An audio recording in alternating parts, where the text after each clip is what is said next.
Today's episode is just going to be myself, and I'm going to be talking about counteroffers and pay rises. So I put a post up on LinkedIn last week regarding counteroffers, and there's something we're seeing pretty much every time someone resigns from a role now. At the moment in the Salesforce ecosystem in Australia, predominantly we are seeing companies making counteroffers to try and keep that employee. Now, I don't want to go on about counteroffers for too long because I think there's lots of information out there as to whether or not you should accept a counteroffer or if it's something you should consider. But after I put the post up, I had an inbox message from someone that commented that realistically, getting a counteroffer is the only way to get a pay rise. And actually, I just wanted to challenge that and give some insight into how people can approach the pay rise discussion without going through the process of interviewing for other jobs and then taking their resignation to their employer in the hope that they will be counteroffered. So my first point on this is, really, you don't have to go through that process. Sometimes you do. Sometimes you won't get a pay rise by just asking. But there are ways that you can present a request for a pay rise in a much better way than a resignation.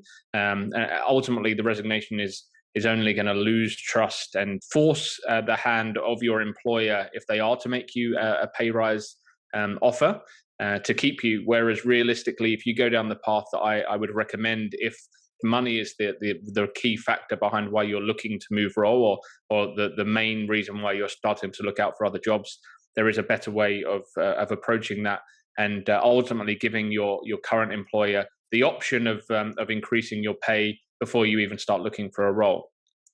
So the second point I would make is that depending on how long you've been in your current role with your current employer or when your current employer last recruited for a Salesforce professional, it could be a fair assessment that they actually don't know that the Salesforce market has seen a huge increase in salaries over the last kind of 12 months or so. I speak to companies that are looking to hire talent for the first time in a while, and they have this misconception that the market must be full of Salesforce talent because of COVID and people potentially losing their jobs. So your company may not know that Salesforce salaries have gone up. They may feel that you're paid in line with the market rate. In some cases, you may still be paid in line with the market rate. So don't just presume that companies do know that you're underpaid or perhaps that you could earn more in other companies. It shouldn't be taken as a given that everyone is on top of the market rate. The good news in the current market is that companies are now more eager than they've ever been to retain and reward higher performers. So this is, it's something we see. Hence the companies that are offering counteroffers, it's going to be very hard to replace high performers in the current market. Especially I can talk for Australia and New Zealand, but with the borders being closed, there's no additional experienced talent coming into the market. We are seeing obviously more and more junior resources, junior candidates looking to get into the Salesforce ecosystem, but the net new experienced talent isn't going up because the borders are closed. Therefore, in order to replace you, a company probably is going to have to pay more than you're currently earning in a lot of cases. Plus, they're going to maybe have to pay recruitment fees, and it's very, very hard to find good talent. So companies have never been more eager, more keen to keep hold of their best performers. And if you fall into that category, then looking for a pay rise, if you're deserving of that, then you're in a good position to try and negotiate that. The next point I would say is that not everyone is deserving of a pay rise. As blunt as that may sound, not everyone in the market is a high performer. Not everyone is underpaid. And ultimately, there's a number of factors that go into pay and pay grades and salary bandings in different companies. And just because you work in the Salesforce ecosystem, it doesn't necessarily mean that your pay is under what you should be paid. The top developers will be rewarded with higher salaries than the developers that aren't at the top level, and that's ultimately based on the value that they add. So yeah, I think it's important to really make an assessment of where you're at in terms of your skill set and the value you add, and I guess not to make assumptions just because Salesforce salaries have gone up that you would necessarily be picking up a huge increase by moving roles. So yeah, not everyone can just rely on getting a pay rise. There's underperformance is one angle of that. Like if you are underperforming, ultimately your company isn't going to want to pay you more. But other things come into it, like tenure. So if you've been in your current role for 3 months, then it's going to be quite difficult to negotiate a pay rise now. Whereas if you've been in the role for 2.5 years and you haven't had a pay rise in a while, then it's a lot easier to position your case and your argument as to why perhaps your company should consider giving you a pay rise.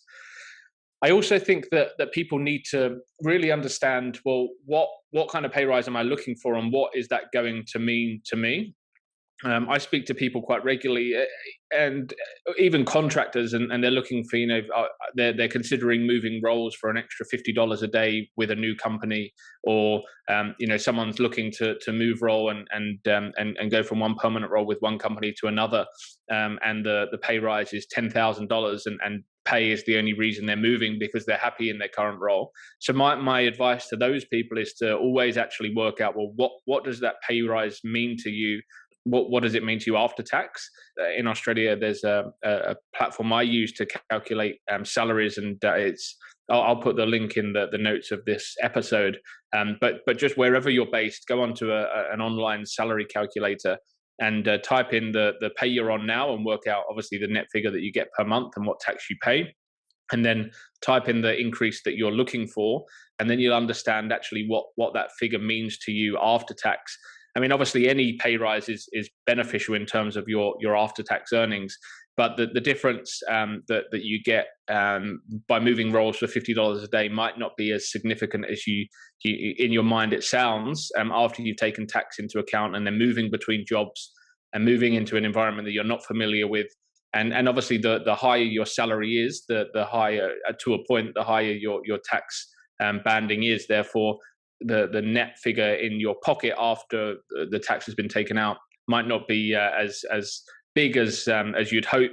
So it's worth taking that into consideration, especially if you're looking to move between jobs.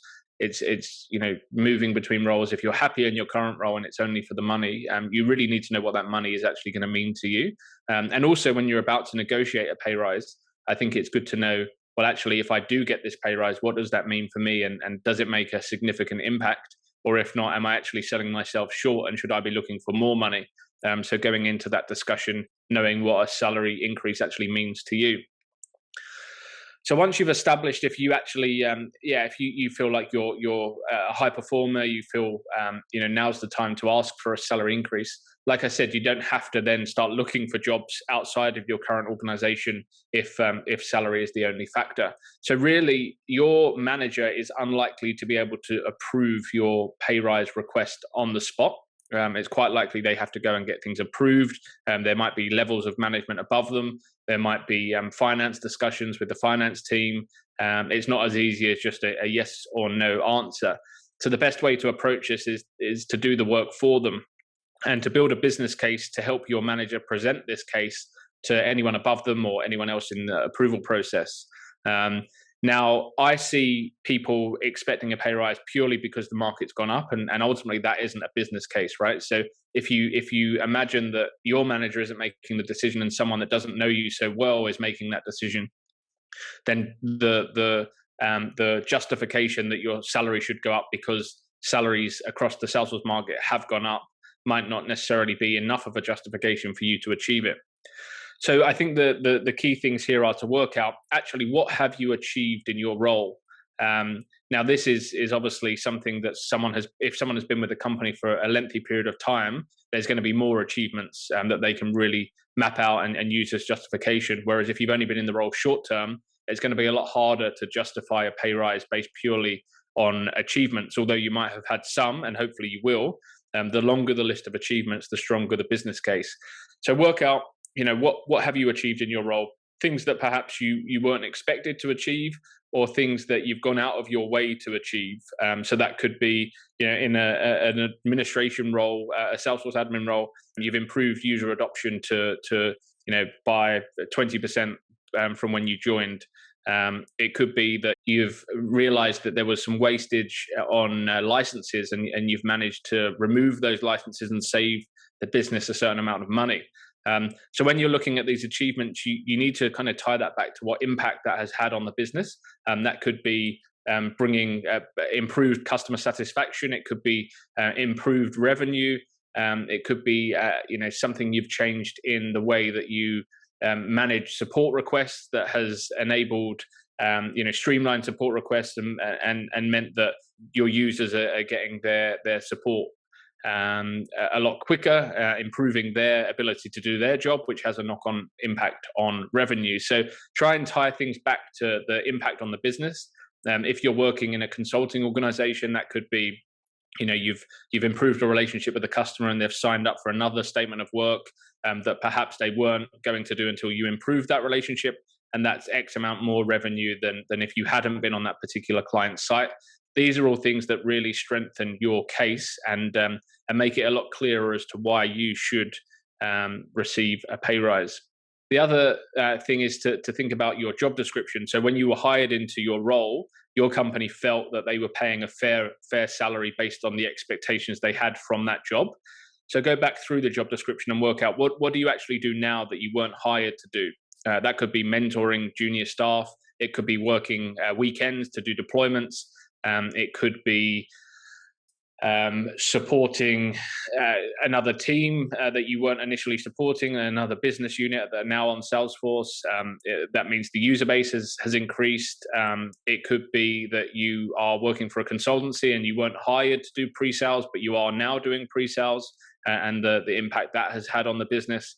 So yeah, really look at ways that you've done things that weren't necessarily in your job description or your responsibilities when you were first hired, and then make sure they're really clearly mapped out. So you can show, I was hired to do ABC, but now I'm doing X, Y, Z. And really the importance on that to the business has meant that now I am in a position where I feel I should be paid more. And then look at actually what are the average market salaries in your area. So just because the salaries have gone up, it might be that Salesforce developer roles have gone up a lot higher than Salesforce administrators, or technical architects may have gone up more than project managers. So just because you're working in the Salesforce ecosystem, not all roles and all salaries are equal across the whole realm of Salesforce. So it's important to understand what the actual market rate is for someone that does your job in your city with your skill set. And the only way I feel you can actually do that is by having conversations with people that are in the market, that truly understand your space. Now, for me, that isn't a salary survey because there's so much variation to, you can't judge someone based on how many years they've been doing something. It's about what they've done in those years. So, a salary survey might class everyone with less than 2 years experience as junior, but some people have learned a lot more and delivered a lot more in 2 years than other people. So I don't think a salary survey is a great way to go about making your case for a pay rise. Obviously, if the salary in there that's being shown is a lot higher than you're on, then you can be forgiven for using that as a guide and using that as a representation of the market. But I would also really recommend speaking to people, recruiters, people that really specialize in Salesforce, maybe peers, previous managers, just to really get a good feel on what the market is paying for someone with your level of skill and knowledge. And really that's what your manager is going to want to know and to be able to take to the people above them or in and around them, to get something approved. Because if you can clearly show that you've done your research, your salary is significantly lower or just lower than what other people are being paid, and you've delivered X, Y, Z and really added significant value since the time you've been hired, you've created a really, really strong business case there. The other angle, a lot of people think that certifications are a way to justify a higher salary, but just by having a certification, it doesn't necessarily add significant value to your employer. So let me explain that. So if you have gone out and got a CPQ certification, but your company doesn't use CPQ and has no plans to use CPQ, then that certification alone doesn't add significant value to the business. If you know that your company is about to implement CPQ and you go away and get certified in CPQ in your own time, whether or not the company have paid for that certification, and then you continue to build on that knowledge so that when you are ready to implement CPQ, you have really, really strong foundational knowledge around how that should be done, and you can guide them and deliver success with that project. that's when the certification has become valuable to the business, and your knowledge and the time it's taken for you to upskill and get that certification potentially then could be rewarded with a pay rise. I think a lot of people feel that because they had more certifications, they naturally then got more money. And I actually feel it's a confidence to ask for more money, or to back yourself to achieve a higher salary once you have more certifications. I don't actually believe that it's the end result of just having a number of more certifications to the pay rise. I think that quote, or that statement can depend, because some consulting partners will pay people more money based on certifications. But if you're working in an end customer, I don't see that happening too regularly. I don't think customers of Salesforce necessarily pay more just because of certifications. They're paying for the knowledge and the value that you bring, not just the certifications that you have. And also, I think it's important to focus on other things outside of just Salesforce certification. So, have you upskilled in another programming language, and are you bringing knowledge from that language into your role in Salesforce, and streamlining things or building things in a better way because of the knowledge you've gained? Have you gone on a Scrum Master course, and although you're not performing the role of Scrum Master in your project, you're assisting the Scrum Master to do their job more effectively, and taking some of their workload. Therefore, that might actually mean that your value to the company and the value you add has gone up, and therefore the pay rise is something you can justify. So yeah, this is when you really have to build the case, put the case together, and really nail that. Because if there are any holes in your case, it's going to be more and more difficult to get that approval. So yeah, once you've got that case, obviously book time in with your manager, explain the research you've done, explain the steps you've taken, and don't position it as I'm going to start looking for another role unless I get a pay rise. Position it as I've gone away and I've done some research around what I should be paid based on the skills I have, and here's my justification as to why I feel I deserve a pay rise. And this is the pay rise that I'm ultimately looking for, and I'd appreciate your support in making that happen. Now, there's no guarantee that you'll get a pay rise. Some companies, are going through more challenging times than others. Some companies won't give pay rises unless you've been with the company for a certain period of time, or perhaps they can only give pay rises in certain months. So at least this way, you've put your best foot forward. You've made your line manager aware of what you're looking for. And if they can't pay the money you're looking for, you're in a position where you know their hand, you know how they feel, or what they're working with, what their restraints are, and then you can make the decision as to whether or not you go out to the market and look to achieve the pay rise externally that you're not able to achieve internally.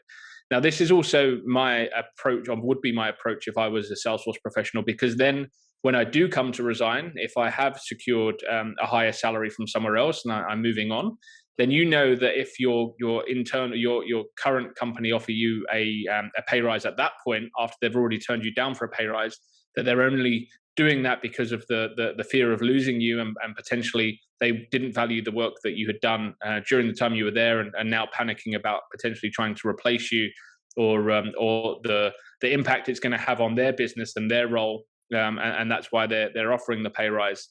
Whereas if you go and you never have the discussion around, can I have a pay rise, before you resign, then you'll never know if they've truly valued your work, or if they're really just valuing not having to replace you, and keeping someone in your role, and ultimately have panicked and given you that additional pay rise. So yeah, I think if you're confident that you deserve a pay rise, and you follow these steps, I think in the current market, you're well positioned to be rewarded for the work that you've done and the value that you've added, and you don't necessarily have to resign to achieve a pay rise. But that if you have gone through these steps and you don't get the pay rise, then perhaps moving on and finding a role is the next best step for you. So yeah, happy to answer any questions around this.